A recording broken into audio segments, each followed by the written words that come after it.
Thanks, everyone. Yes, okay. Gamer here for Slithering TV. Sorry about that.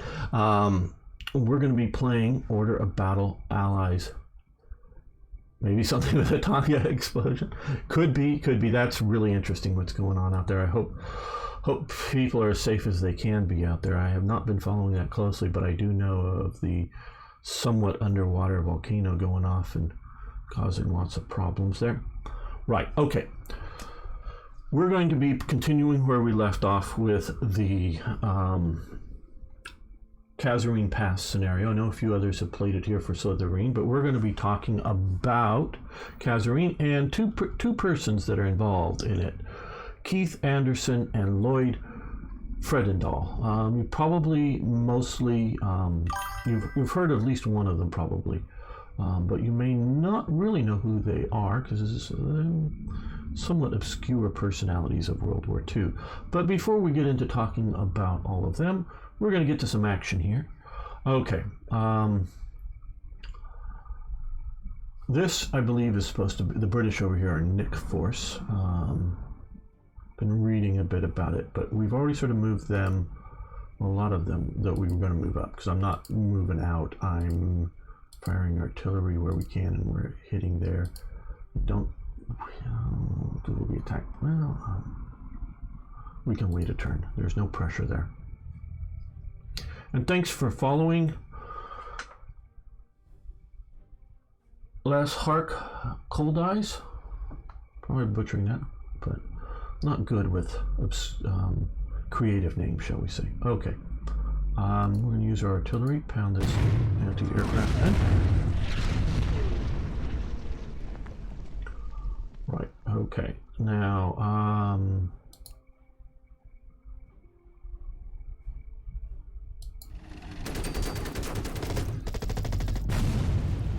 we want to take out this anti-aircraft gun as much as we can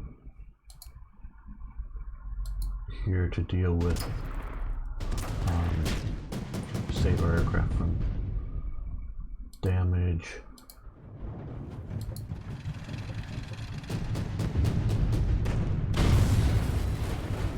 Okay, although you probably don't remember the name, but and there's good reason you don't. Lloyd Fredendall was the American commander in this battle, and his performance was not good, according to just about everybody involved, including Eisenhower, who's in overall command of the Western forces, those coming via Algeria, where Montgomery is commanding the forces that are coming from the east. I think we're going to stay on top of the mountain there.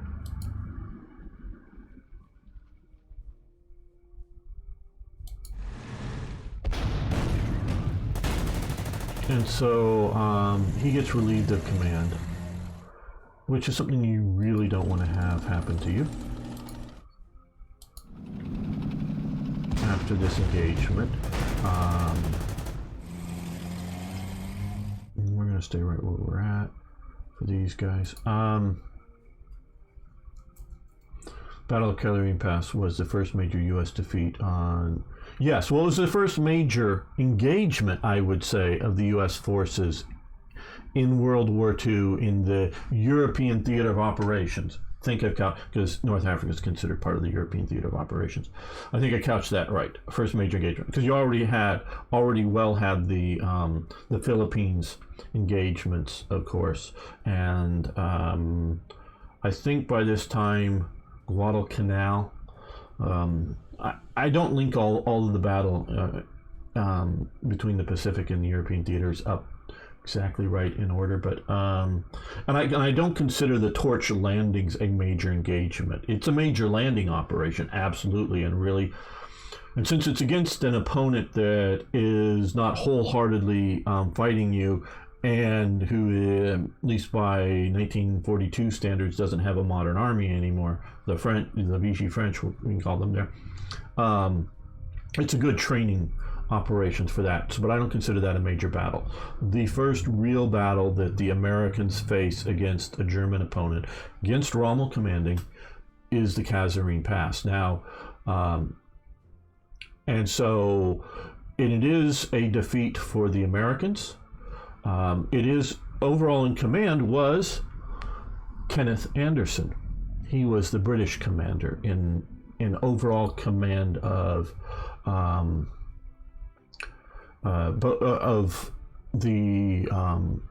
Americans.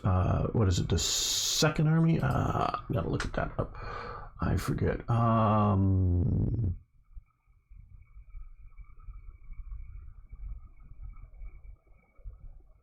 Yeah, I think it's the Second Army.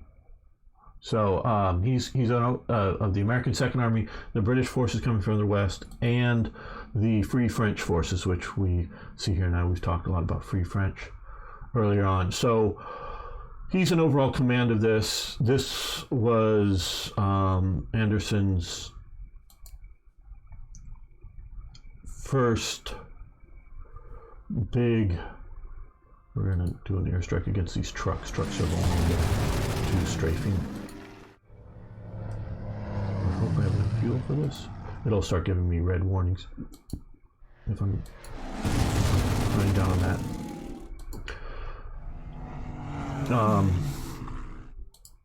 Anderson, General Anderson, by this point, of course.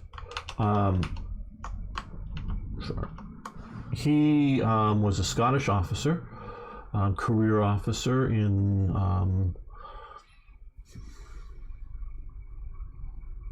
a lot of different Scottish units. I don't want to quite say the Scottish Army, that would be wrong, but definitely with the idea of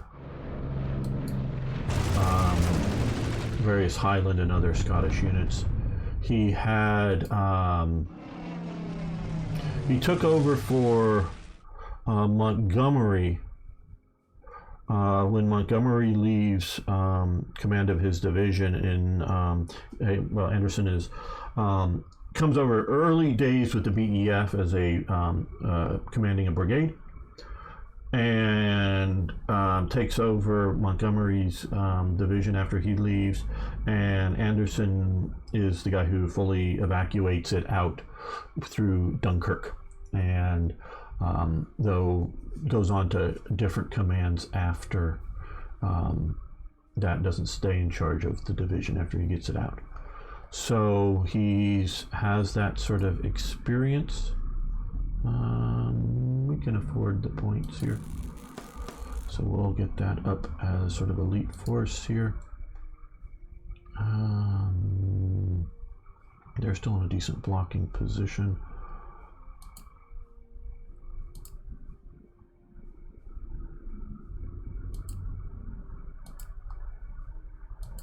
They're weakened, so we're going to come over here with them.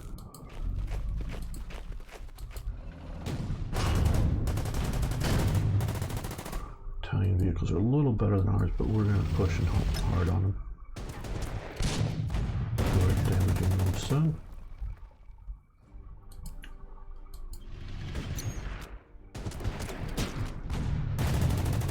And so they're getting ready. So he's, commands back at home in Britain.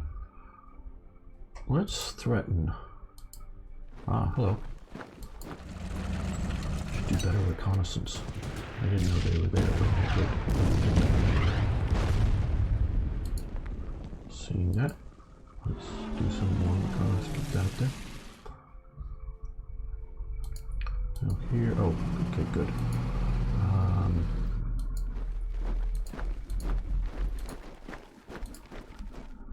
We'll start with these guys.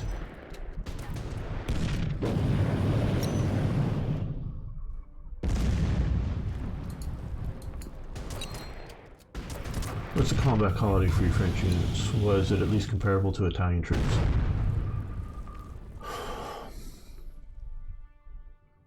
Well, it depends on when you're talking. If you're talking about, free French units, better than the Italian units. They were motivated to fight. They were very well equipped. with American equipment primarily. You do have, I say primarily because you do have Free French forces that have been fighting, sort of like at Ber Hakeem, there was a Foreign Legion unit there in the Western Desert under the British. And so the British have been equipping some Free French forces already, there. But basically, once there's sort of the link up, the Free French are entirely equipped with American equipment. They do things, the officers try to, keep their officer caps, mostly going over to, American uniforms, trying to keep as much as they can, French badges. They even talk about how they take the Salma metal plate that screws on the front of the tanks, taking them off, or similar Hotchkiss or whatever off their tanks, and drilling and bolting them on in the front of Shermans or whatever. So they try to keep a French look, but they're basically motivated soldiers that I don't know their training routines, whether they stay strictly French or if they get a lot of American training assistance. But they're sort of and they're unlike the Vichy forces, they're highly motivated. The Germans didn't have enough gear themselves. I would disagree with the Germans, not that they didn't like to give their gear to the Axis allies, they didn't have spare gear to give to their Axis allies. So I would have to put it in those terms. I don't think the Germans had a single problem. I mean, I'm not talking like secret tech or like jets or something like that, but they were quite happy to. It just they didn't have enough of it. They often gave older gear over because they needed to keep their allies fighting, and better to give them something, than have them collapse. Because you look at like Romanian or Hungarian tank production, if we discount that they're often obsolete, well, obsolete's the wrong term. If they're either under armored or under gunned for their effective date, we get rid of that element. They're almost making enough armament in what we would sort of today consider workshops. I mean, they're factories.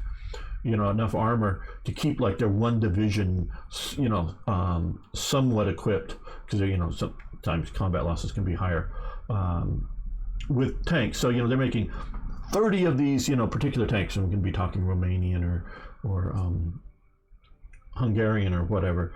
I forget the names of some of the models there.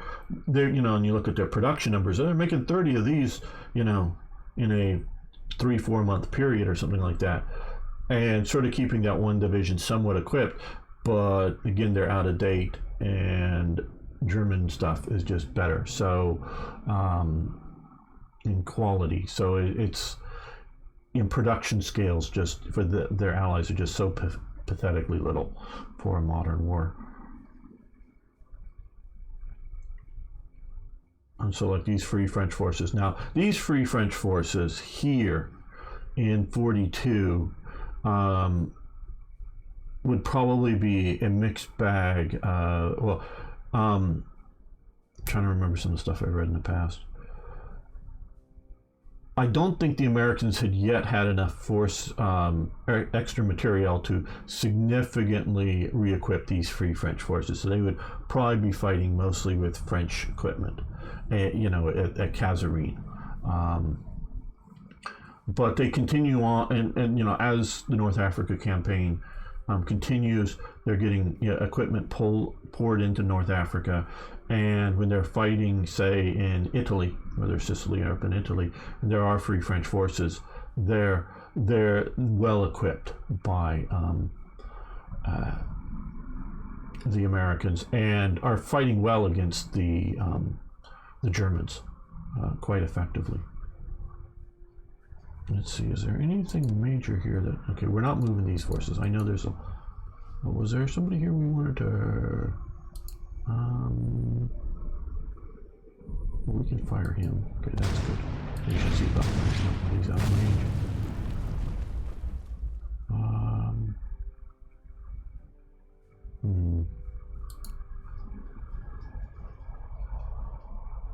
Do we push now?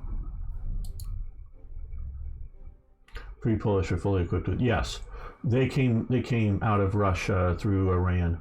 When they compared it to the minor Axis units, they were often equipped much worse than Germany till the end of the war. I expect Hungary received some Tiger tanks. I don't know of any. I don't believe Hungary received any Tiger tanks. Either one. Definitely not Tiger 2s, because by that point they were using Tiger 2s against the Hungarians. I don't think they did. Okay, we're going to bring these guys up to deal with.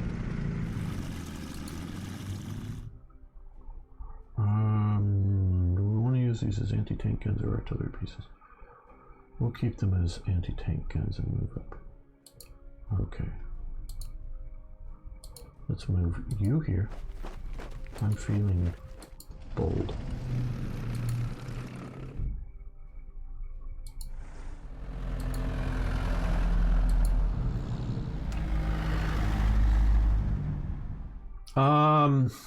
But no, I don't think anything better than Panzer IVs. Hey, Jaculius. Oh, did they? Okay. Eraser, stand corrected. Trust me, I don't know everything. There's more I don't know about World War II than I do know about World War II. I am sure of that. I did not know they got any Tiger 1s. So I'm sure they're Tiger 1s. So yeah, we got a correction there. Hungarians got some Tiger 1s. I would doubt Panthers. Though I've stand corrected already, so I might be more corrected. Yeah, the Hungarian, I think it was the Hungarians were working on a Hetzer-like vehicle towards the end of the war. They don't put it into production because they switched sides and the Soviets don't really care for it or need it. Okay. Let's end this turn.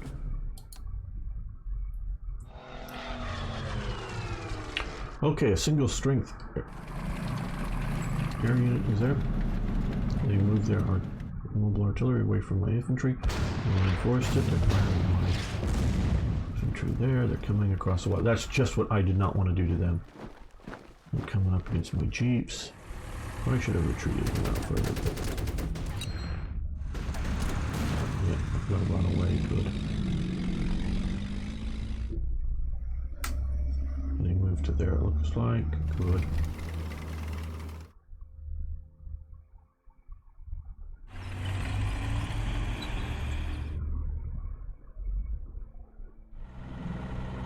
We're getting in trucks and trying to get the hell out of Dodge.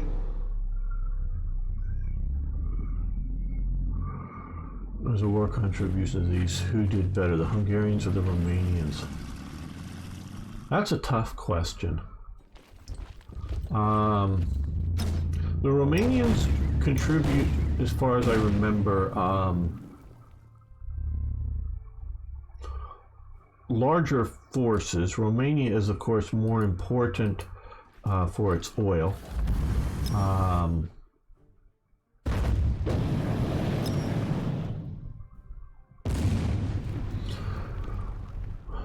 Basically, all of the Romanian and Hungarian expeditionary forces, meaning forces not, back at home, are destroyed in the Stalingrad counterattack.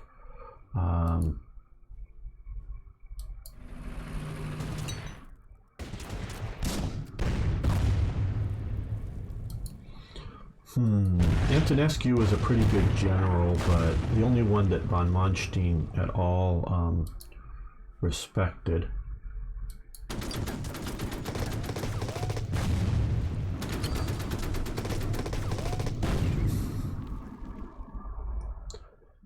Much more Romania on the front, so you could say they held. Yeah, but they both collapse.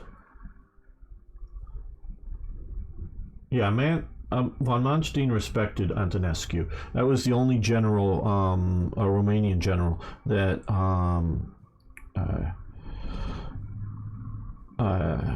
von Manstein respected. My understanding is just prior to, and I forget the name of the Soviet counteroffensive, just prior to the start of that counteroffensive, they were going to put Antonescu in charge of the forces down there that weren't, under Paulus and, the main battle of Stalingrad, and the collapse comes.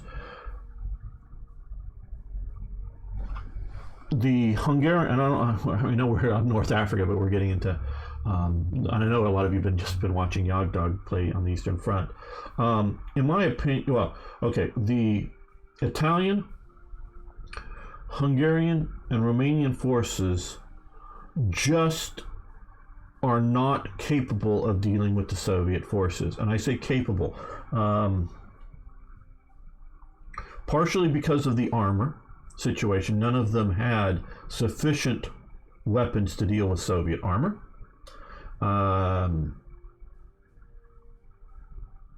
They did have some motorization for sure, but it's not a lot. So they're not well able to deal with fluid situations on the battlefield. You can look like later campaigns, Model, being sort of the fire brigade with, his panzer forces, we'll call them, shifting to block Soviet offenses around and using motorization to do so. A lot of the other equipment of those forces just aren't up to Soviet standards, so they cannot deal well with Soviet forces. So in my opinion, and I know there's all kinds of political, cultural, military cultural, not just like language cultural, but their military cultures are different, of integration. But what they should have been doing is, instead of having an Italian corps or a Romanian corps or a Romanian army, which they did, size group, they should have really integrated the situation better and go, hey, there's like 2 German divisions, let's add in a Romanian division. Keep it under Romanian command. It has its, its internal operation. Obviously, it would be spoken in Romanian. It just need to have enough translator types to deal with, interactions with other forces. Or if you think it's a lesser front area, maybe 2 Romanian divisions with 1 German division, and that way you don't have large sections. Because in my opinion, and I'm not the expert, I'm not like going in deep in, if you've watched TIK's series on Stalingrad, and I've only just watched part of the stuff. But my opinion from the stuff that I've read and watched over the years, the Soviet ability to collapse in around Stalingrad only happens because it is the Axis partners that are holding the flanks open, and almost exclusively them. In my opinion, had they been, 1/4, 1/3 German forces in there, I think the Germans very well might have been able to hold open a corridor, which, had Hitler been smart enough, wasn't, would have allowed an effective withdrawal from Stalingrad intact. Was the country leader, I believe. He was also one of their generals. By the way, did make 72 a somewhat capable. Yes, and so 72, but 72 versus like 700 of an assault gun, or like in the Germans, I think it's somewhere between 3,000 and 5,000. Somebody can post the correct number, like Stugs they made during the war. So. It's just a small percentage. Say Romanian units did well in the Caucasus, but it was a second front. Yeah, well, you see, and if you're pushing against limited forces, I'm not saying the Romanians are bad. It's just they're not up to the standards of holding large sections against a determined attack. Okay, I'm not debating that at all. Okay, he was a dictator. Yeah. And Marshall, Soviets. More manpower and tanks, Hitler was overwhelmed. Yes, that is very true. At least locally, that is true. Okay, no, these are just engineers. Maybe thought they'd be better, but they'll be able to hold dug in with those guys into the in the water there. Okay, we're going to continue to push here. Let's swing out and around this way so that we get that with a flanking hit.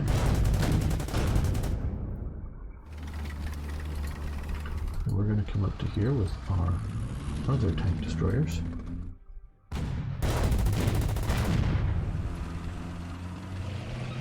These, yeah, we'll try to cut these guys off a bit.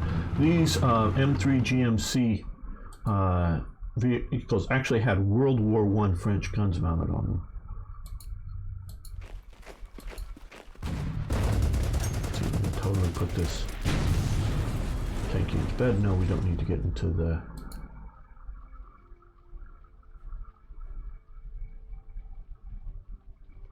river to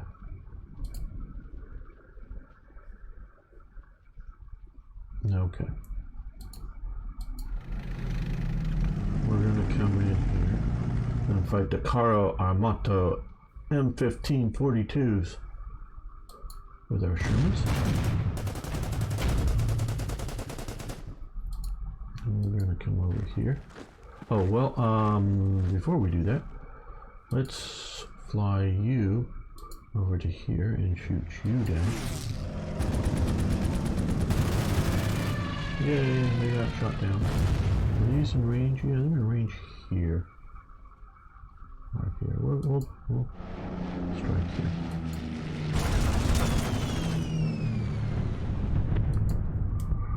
We're getting more and more the soldiers in their work. Oh, absolutely, Eraser SK, absolutely. Yeah, we do have Patton here. A little apocryphal, he would not have been here at Kasserine in the tank unit, commanding this tank unit. That is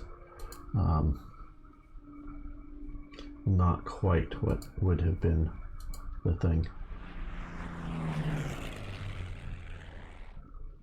Oh yeah, and they had more people, more tanks, most assuredly. But more people. Look, more people can mean machine gun fodder. Okay, more tanks can mean targets, because in still in 1941, 42, they've got huge numbers of BT5s, BT7s, T26s. Those things are,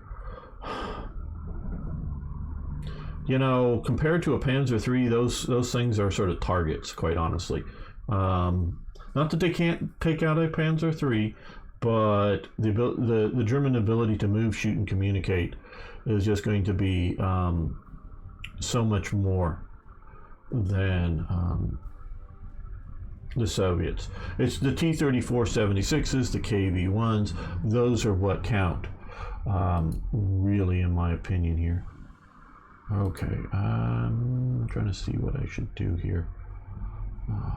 I'm going to sort of leave this and that to battle each other. Let's come over here.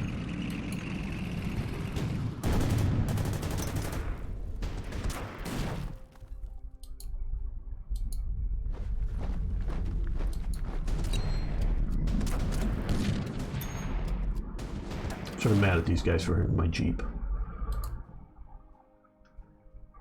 Okay. Reinforce these guys. What I consider very interesting is that the Germans wasted their industrial capacity, the Soviets utilized their existence much better. I just find it very interesting. Production is a very big element of it. Outproduce the Germans, yeah. Much of their land was already taken. Yeah, I wouldn't call the German capacity wasted. I would just... how to put it correctly?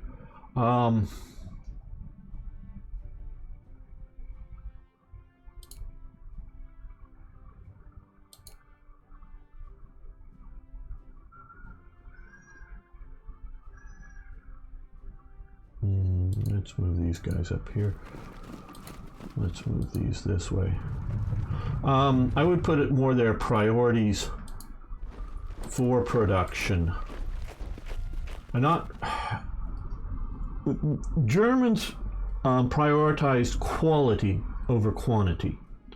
And so that in a war of attrition that World War II becomes, that is not the best option. Now, you don't want to balance it too badly and you know, make really bad production citizens or production decisions. You don't want to do that, but and I would also say the Soviets largely copied American manufacturing techniques that they learned in the interwar period. Patton is a hero unit. OOB has heroes. You can, yeah, yes, absolutely. He's a hero. You know, he turns this into a hero unit, and has, you can see sort of a green area here that he has a an effect radius for friendly units, which is cool.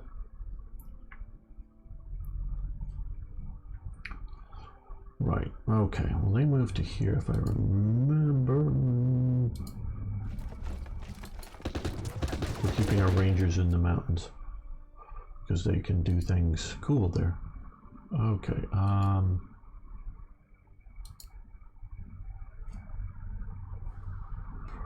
Well, we have this vehicle over here. Let's.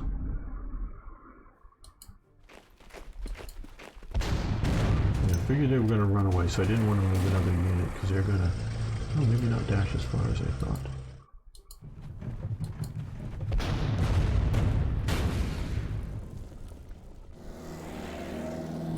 Okay, you guys keep pressure up there.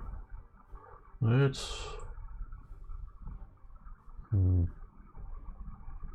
We're going to not let these guys get too far away from us.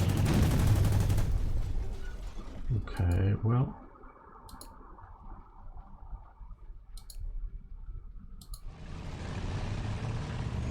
We're going to push down here.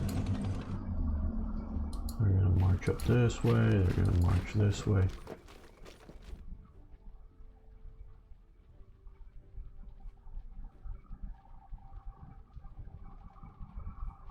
Butler's on a knife's edge about the aftermath of Stalingrad also recommends it.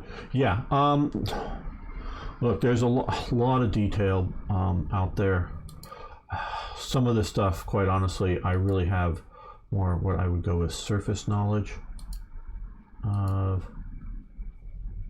Yeah, we don't really need to push here. Not right now.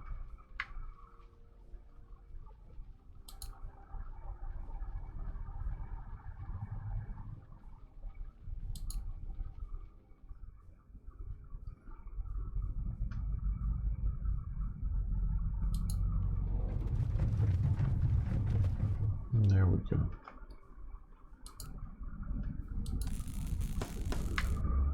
You get back to good shape. You guys can get on trucks and move up. I know, talk about the came after the war. Yeah, the M48 Patton.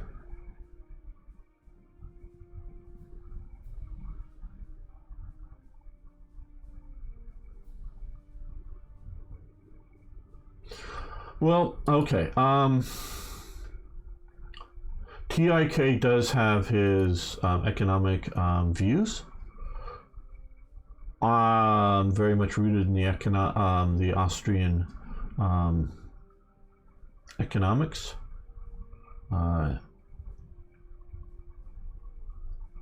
He very, very strongly believes in markets.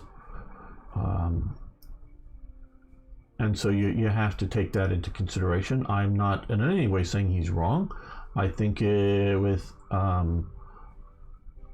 ways it's more of an somewhat overemphasis on things. But when he talks about historical facts, I think you're absolutely right. He is dead on them. Because when I'm doing this here for you, and I do have some Wikipedia articles up on the couple of generals that I'm talking about, but I'm not actively reading them now.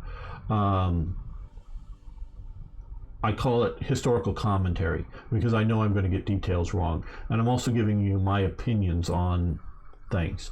And I'm sort of winging the historical details because I'm here trying to entertain you while playing a game.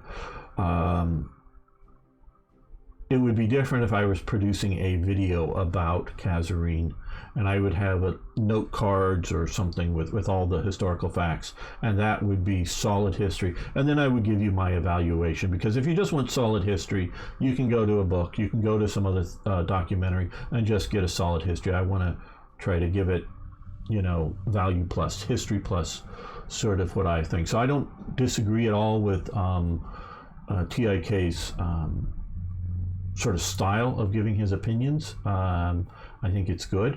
Not that you have to agree with him or his opinions are right, just that it's good that he's giving them, I think. I think that's a good thing. And so, yeah, keep all that in mind. Thank you. Thank you very much. I really do appreciate you guys here. Right. Okay, so I think we are doing pretty good. We've got this unit, or these two units, the Italian. Now, this little guy here, the early versions, I wish I could get off it. No, okay. The original version had the main gun, which is a medium pressure gun, I would say, in the hull, and two machine guns in the turret. Now that, you might think that that's a stupid idea. Well, it's not the best idea, that's for sure.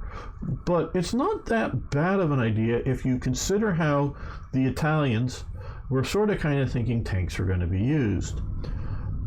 Tanks to them, a lot of them, are set up in a, machine guns are what you're shooting at the enemy, primarily.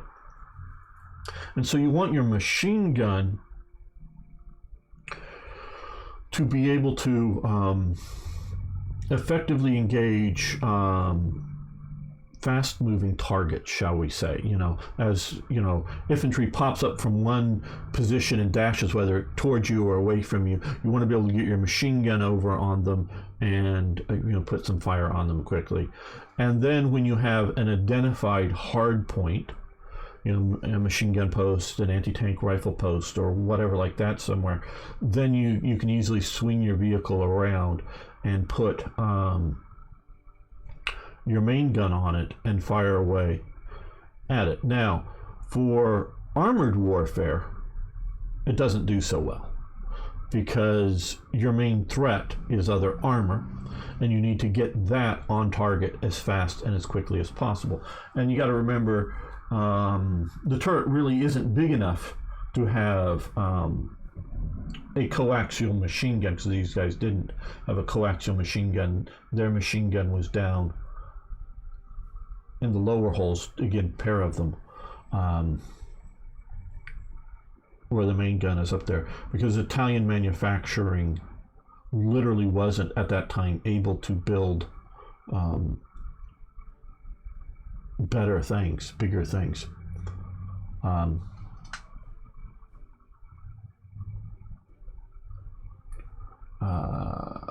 do you think? Not okay. Oh, sorry, Racer. I missed that. What do you think the Soviets would be able?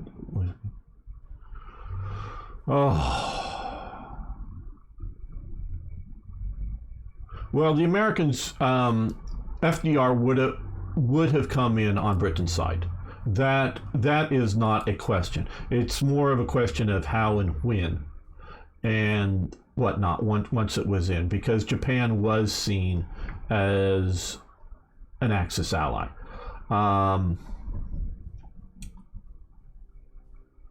Okay, in my opinion, if it is some of you have heard me say this before, and some of you are new here. If it is a German, Nazi German Soviet matchup, sort of have to get Poland out of the way, but matchup, I would say, generally speaking, Germany wins. They win. Even with Hitler's meddling, even with the various decisions, I think ultimately Germany wins. If it's just those two, throw Britain in.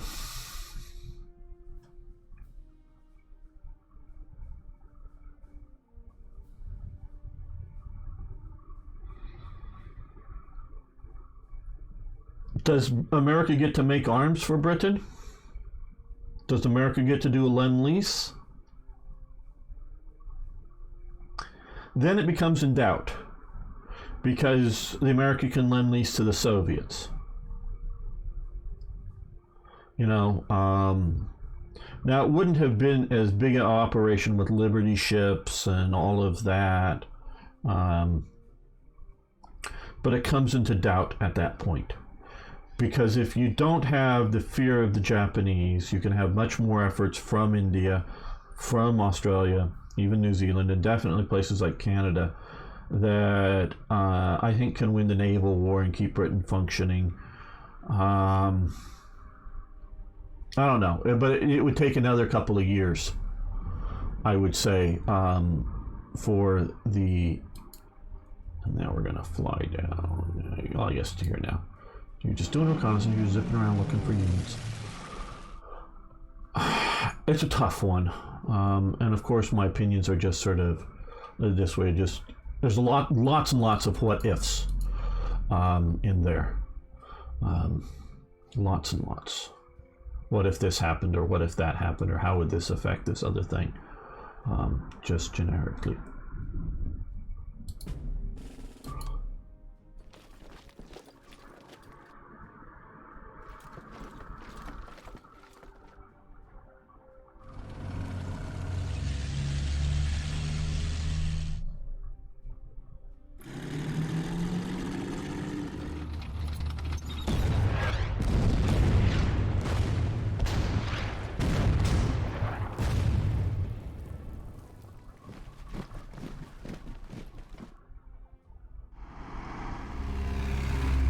Looks like the Germans are pushing back to Kasserine.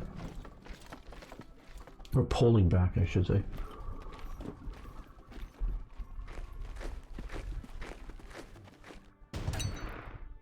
Okay, they're pushing on my guys here.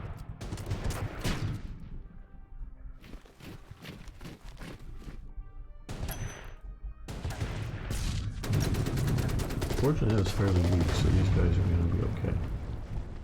I think, unless those guys come up. Oh, oops, well, maybe not.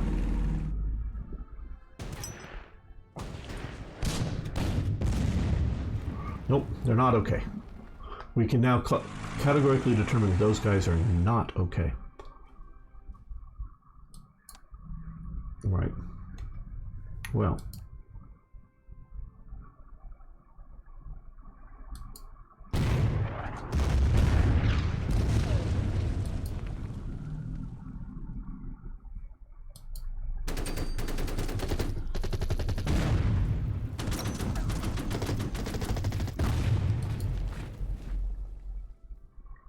These guys are going to fall back to there.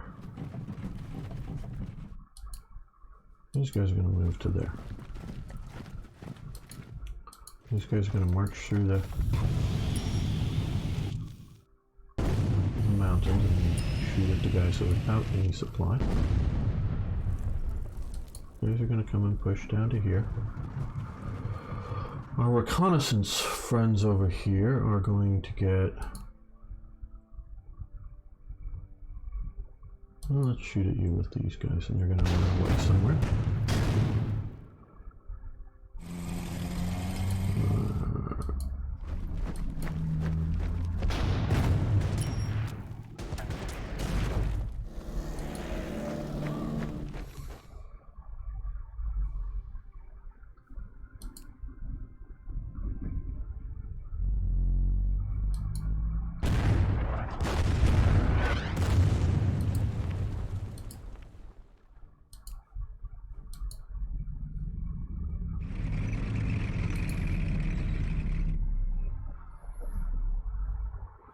Okay, we'll save that. Oh, they're in the mountains, that's why they can't attack. What we're going to do with these guys are going to come over to here. We're going to use a little bit of our points and attack without the possibility of loss.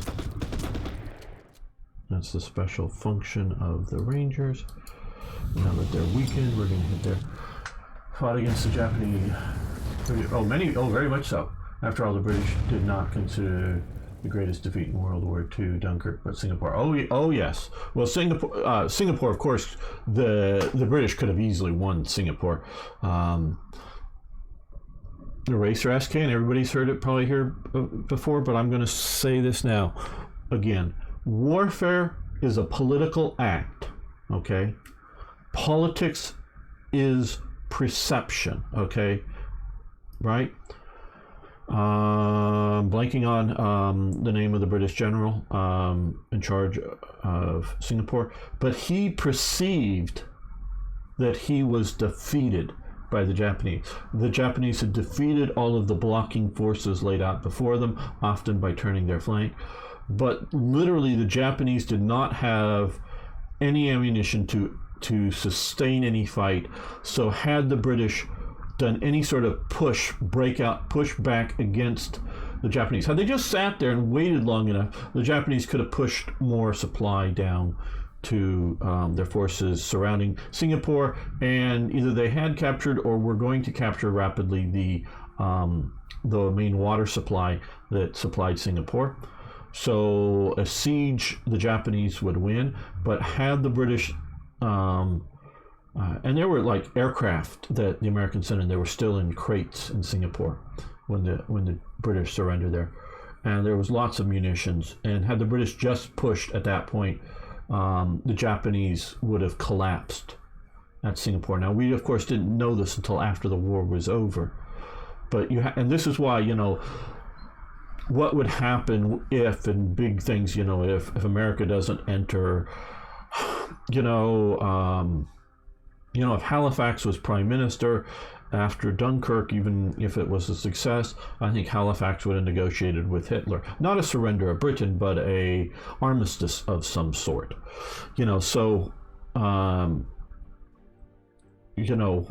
What if this or that could happen in a long time period, are big what ifs. But like the sort of Nazi, and I'm specifying Nazi Germany because I'm saying Soviet as opposed to just Russian, but the Nazi Germany versus Soviet matchup, I'm sort of looking at that and that's also the Soviets without lots of Lend-Lease coming in. I look at all that as a war of production, a war of skills, a war of technologies, and all of that. That's just on a pure sort of grinding basis. I put the Germans as a winner of that. You add in Britain, you add in America with some level of Lend-Lease going on to Britain and to the Soviets. I don't know what happens. You could still have Churchill losing an election, or the people losing confidence in Churchill somehow, and getting somebody like Halifax in that will negotiate with Hitler, and Hitler could win even though Nazi Germany was about ready to collapse or something. You have a lot of very real what ifs going on with all of these decisions.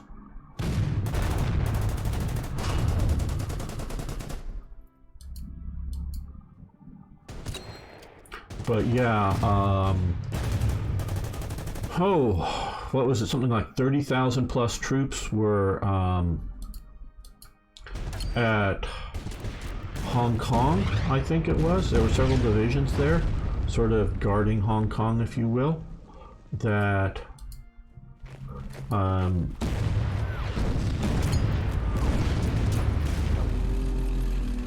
well, I would say, no, hello, more random, how you doing? Dunkirk was not a defeat. Dunkirk was not a defeat. What was a defeat was the BEF was defeated in Belgium. That was a defeat. Dunkirk was a brilliant success of withdrawing your forces largely intact, without their equipment, true, but otherwise largely intact. They weren't routed. They weren't, there was panic moments. You probably watched the Dunkirk movie, but there were panic moments. But they get out the forces largely intact. Dunkirk was a British victory. That, in my opinion, is undeniable. But the BEF was defeated in Belgium already. So Yeah, I get your material losses, absolutely. But the defeat happens in Belgium earlier. And by the time we're talking Dunkirk, it is purely a withdrawal operation. And they successfully withdraw their forces in the face of the enemy. Yeah, miracle, yes. Yeah, like was being said, it was already lost. Dunkirk is already lost. Obviously there is a battle at the perimeter around Dunkirk, yes, and there was air to air battles over it. There was air attacks on shipping, that were battles. So there's definitely a battle happening at Dunkirk. But it is, for the British, it is always a holding action to allow withdrawal. It is not any sort of like, we're going to hold on a toehold in the continent, we need to pour in more forces. It's not like a Gallipoli idea. That is obviously a defeat in World War I. Gallipoli was. Though its withdrawal was very spectacular out of Gallipoli. But the purpose is very different between Gallipoli and Dunkirk. So, yeah, now that you move back here, we get to use you and take you out. Very good. Unit down.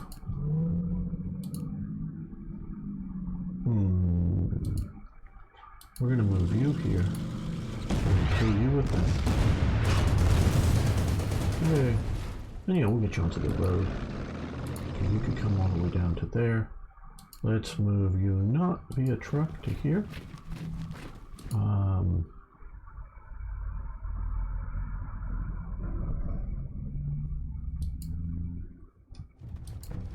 I guess I could have moved you in trucks because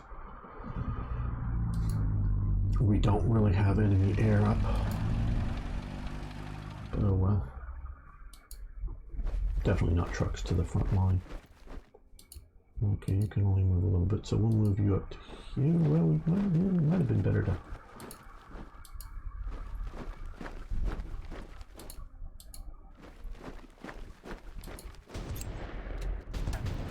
move the prefetch down to here. We'll see.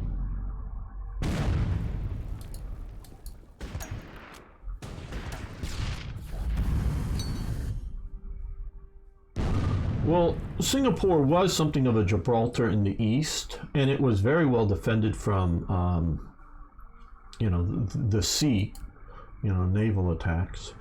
We've got, probably gonna be here. I don't know, but we're straight in the truck since we see a truck.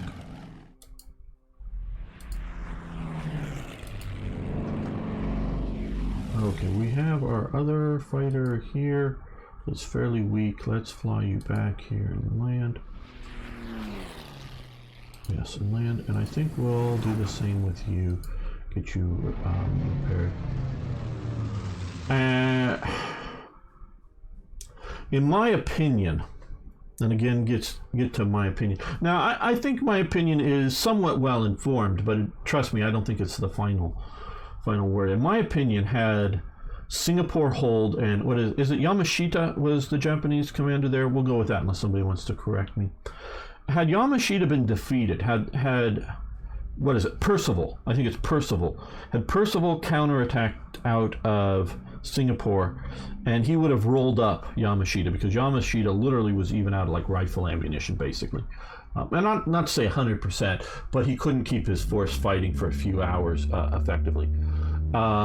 Had Percival pushed out and rolled up the Malaya Peninsula, the Japanese had very poor logistics. Given time, they could get resupply, but they didn't have it available. There was no immediate plan of resupply for Yamashita. Hope I'm getting these names right. Had Percival pushed up, retaken the Malaya Peninsula, that, the hard fighting in the Philippines, and the failure to sink the carriers, I think you would have seen the Tojo government fall. Okay, Tojo, I think it's, 44? The Tojo government falls, I think it's in 44. He's out of power. Obviously, the Japanese are still fighting, and that doesn't change. But had Tojo fallen in 41 with the failure of Singapore, because I think the emperor would have asked very serious questions, and I think it would have taken a coup against the emperor to keep Tojo in power. I think.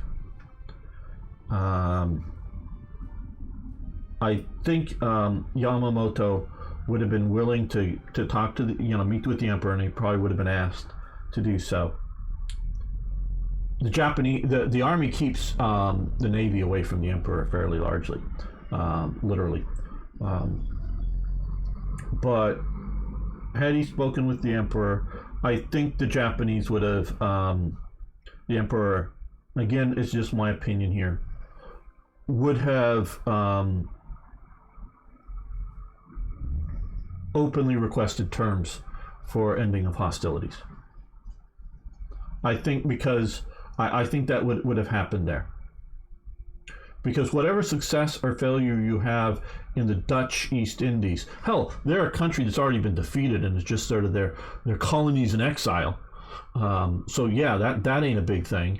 Yeah, okay, eventually the Japanese are going to win in the Philippines, but the American fleet is still in existence, and if you get the disaster of Malaya, which dooms, in my opinion, Burma, because you don't want to be too exposed there, and there isn't very good logistical support over through to Burma without coming coastally around through Singapore. Just there isn't enough there, I don't think, to support long-term situation there, and the Chinese will keep fighting. I think you could see a possibility. Now, what would the Americans have demanded? Would the Japanese have found it acceptable? Then at that point, it probably would not have been unconditional surrender. Could they have kept Korea? Maybe. And Taiwan, or Formosa, or whatever you want to call the island? Maybe. I don't know if the Americans would have demanded Manchukuo, or Manchuria, or whatever you want to call it. But obviously they would have demanded full withdrawal from China. But the Japanese army had already proved that they can't win in China. It was just this throw of the dice to try to get resources to do that. And so that would have been also in 1945 it was useless to, but General MacArthur said, no, it's very good to come back into the Philippines, I think. That's a whole nother discussion to maybe get into. I mean, we're off topic from North Africa, but did the U.S. did very badly in North Africa? No, the U.S. did very good in North Africa. It's this one battle that they did badly. Patton comes and takes over after this, and they do very well after it. It was a defeat. But after that, and this is only February in 43, after Kasserine, Patton reorganizes the force, and they do very, very effectively push into Tunisia. Very effectively. Eventually, Montgomery does turn the southern flank and push up there, but I would say only because of effective American pressure. The British pressure throughout, Algeria and that front, again by Anderson as commanding there, is very much part of it, but it's really the Americans. Oh yeah, green troops, but it's more Friedendahl. I have trouble pronouncing his name. He was a bad general. I'm doing much better. I mean, we did lose Kasserine, but we held it long enough to get the points for it. Okay, they're getting ready to push there. They're going to push on these guys. We lost one unit over here, but otherwise we are secure. They're running low on ammo. They're going to get repaired. Some people say Rommel was overrated. What do you think? Well, I put him as one of the top 3 generals, German generals of World War II. He's in my top 3.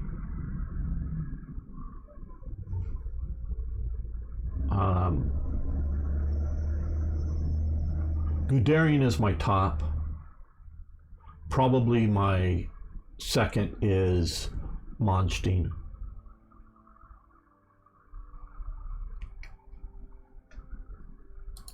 Okay, I think we did all the essential movement.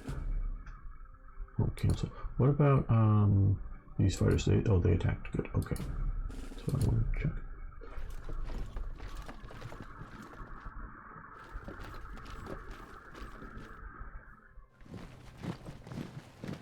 Oh, good. They came out of the mountains so that we can.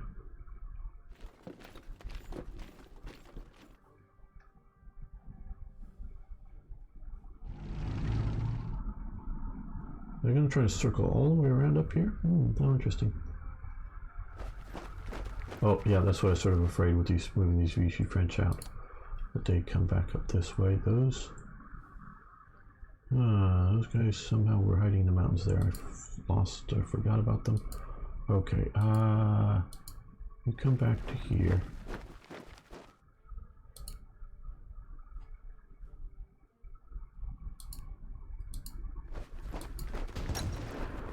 Free French keep pushing on these guys. You come cut off their retreat. You're just reconnaissance, so you don't get to take territory.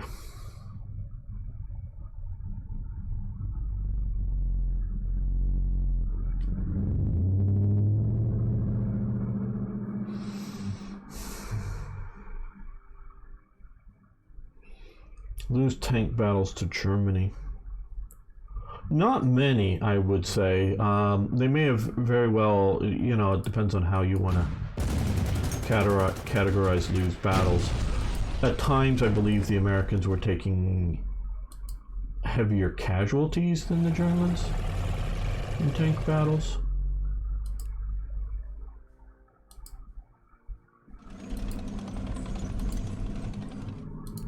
Okay, you retake Kasserine Pass.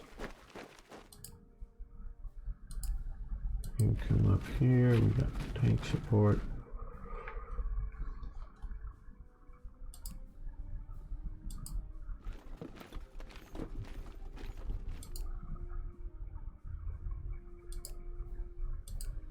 Guys need some motorization.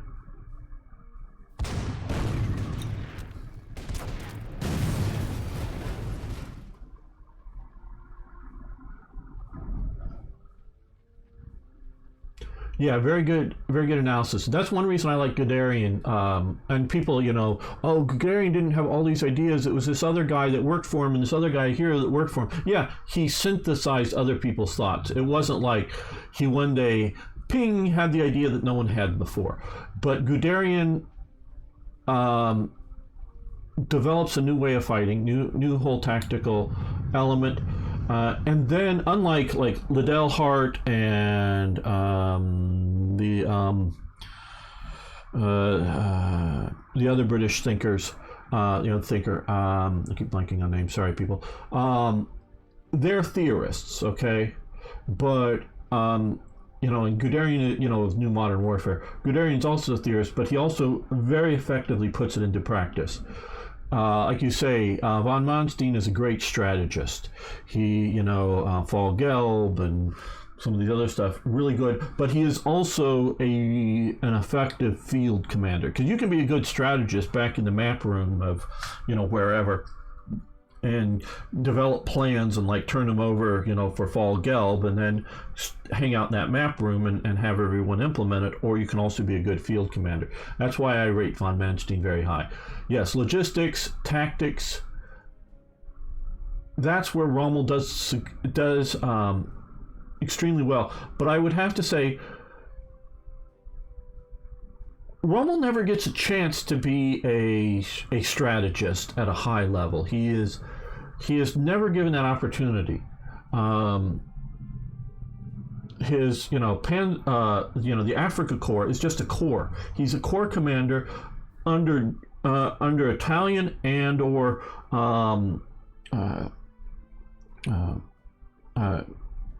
Smiling Albert. I do blank on names, people. I don't know why. Kasserine.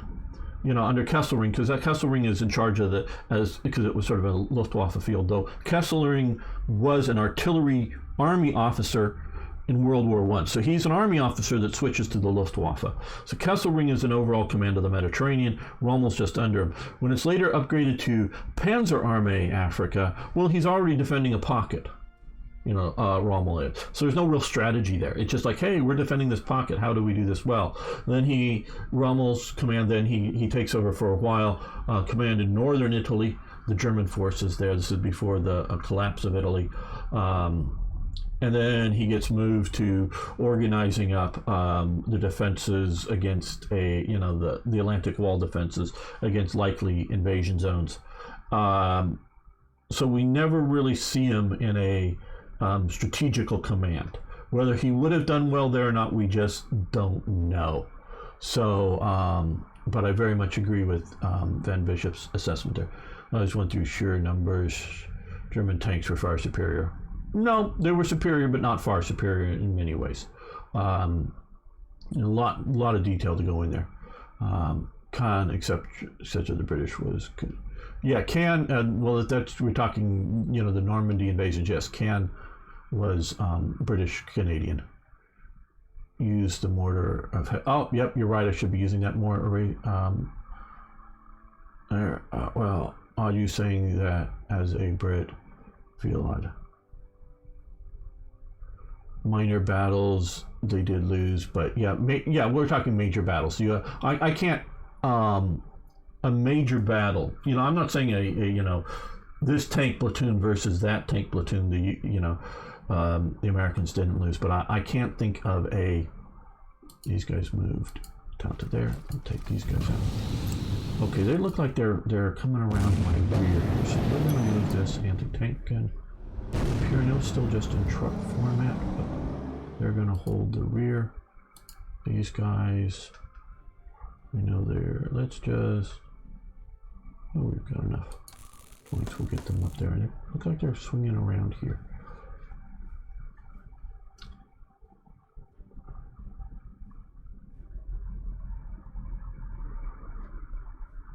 Well, you got. They did not make mistakes as Montgomery came.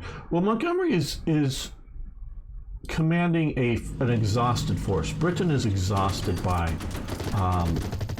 June 1944.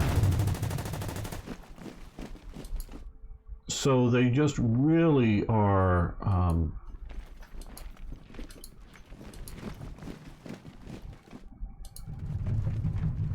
We'll move you up because you're going to be cut off here.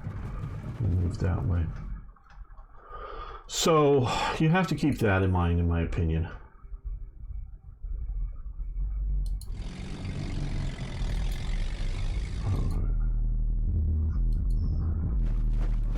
Move along the road. Yeah, you already moved. Okay, yeah.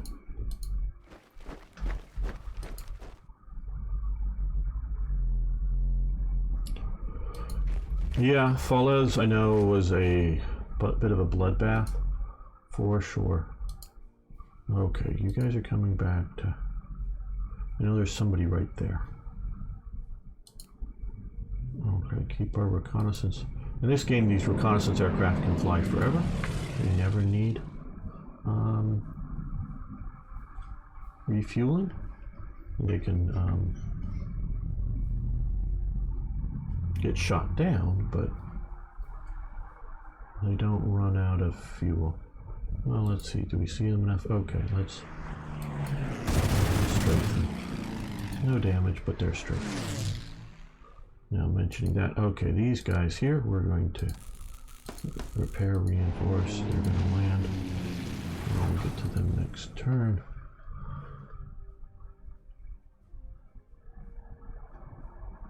Yeah, Market Garden in the end turned out bad. Well, Caen, they take Caen successfully.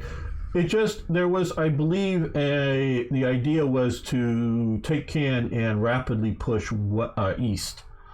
Out of Caen, and that doesn't happen. Beyond that, I don't know particularly bad elements with Caen. Educate me if I'm wrong. And like I say, there's more I don't know about World War II than I do. Oh, you're here. Okay, you can attack. Yeah, we'll put some pressure on you. Yeah, a little bit of loss, but we're coming hard. Okay, well.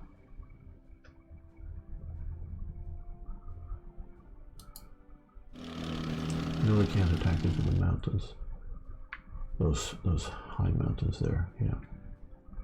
We got these guys coming to deal with them.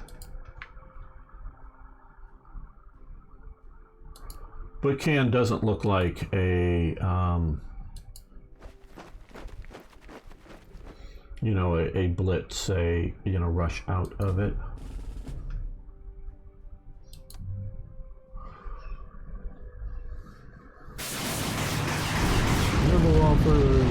Stuka-Unfutzes, whatever you want to call them, are attacking me.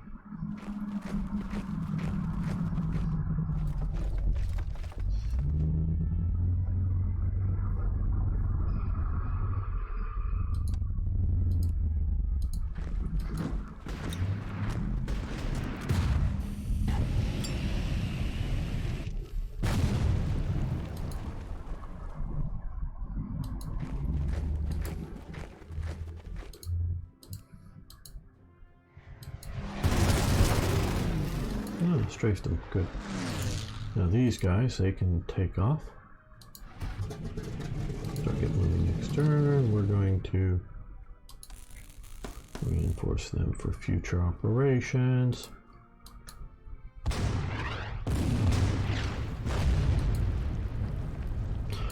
Move you back that way.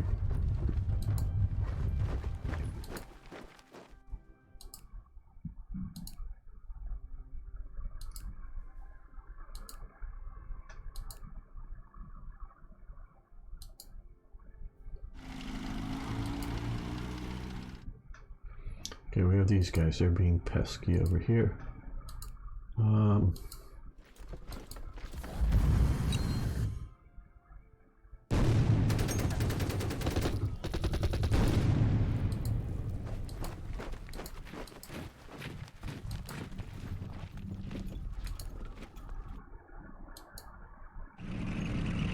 Need to get some infantry in there to take that hex.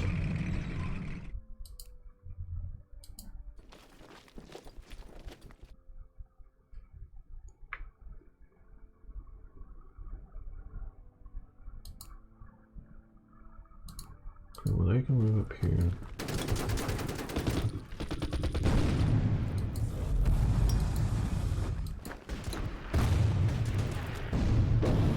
Push on them.